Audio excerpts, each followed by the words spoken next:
MMRD की BKC में जमीन है, ये जमीन वो लीज पर देती है, मगर जब नियम का उल्लंघन होता है तो लीज धारक को दंडात्मक रकम अदा करना आवश्यक होता है। दुर्भाग्य से एमएमआरडी के ऐसे बहुत सारे डिफॉल्टर है।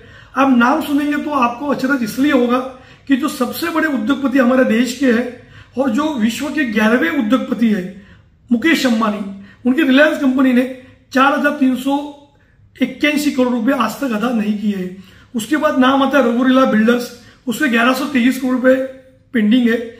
ये भी जमीन मूलतः रिलायंस कंपनी की थी, लेकिन बाद में जो उनका डील हुआ वो रघुरीला बिल्डर्स के पास गई।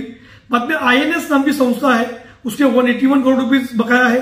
अंबानी फाउंडेशन, ये भी अंबानी की एक निजी संस्था है, उसके 8.25 करोड़ रुपए बाकी है। और नमन होटल्स जो सोफिटियल नाम से भी प्रसिद्ध है, उसके 48.92 करोड़ रुपीज बकाया है। सबसे बड़ी बात है कि जब इस तरह की लीज लेने के वक्त ये लोग सभी नियमों की पूर्ति करने का दावा करते हैं, मगर 4 साल के भीतर जब आप निर्माण पूरा नहीं करते हैं तो एमएमआरडी उन पर जुर्माना लगाती है। आपको यह भी आश्चर्य होगा कि सीबीआई, इनकम टैक्स डिपार्टमेंट जैसे कई सारी संस्थाओं ने दंडात्मक जो रकम थी वो भरने का काम किया है, मगर मुकेश अंबानी हो या रघुरीला बिल्डर्स हो या आईएनएस हो, ये जो बड़ी बड़ी जो एजेंसी और जो संस्थाएं होती है वो इस तरह के पैसे नहीं भरती है और कोर्ट में जाती है। जैसे रघुरीला के मामले में एमएमआरडी को मुंबई हाईकोर्ट और सुप्रीम कोर्ट में हार का सामना करना पड़ा। इसके बावजूद भी जो 450 करोड़ रुपए है जो उन्होंने एडिशनल जो बिल्टअप एरिया लिया है वो तो उन्हें अदा करने पड़ेंगे।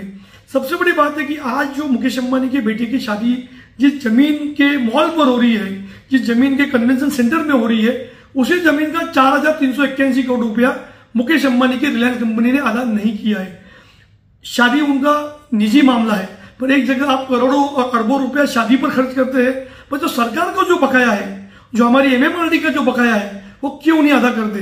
इसमें एमएमआरडी की चूक इसलिए है क्योंकि एमएमआरडी के पास बहुत सारे अधिकार है।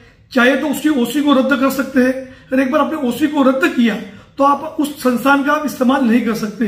जैसे नमन सोफिटियल होटल को पार्ट ओसी देने का काम एमएमआरडी ने किया है, जबकि उस पर 48 करोड़ रुपीज का बकाया था। तो हमारी सरकार को इतनी मांग है, हमने मुख्यमंत्री जी को चिट्ठी लिखी है कि जब तक ये पैसे अदा नहीं करते तब तक उनकी ओसी को रद्द किया जाए। और हमेशा एमएमआरडी का एक ही रोना होता है कि मामला कोर्ट में है।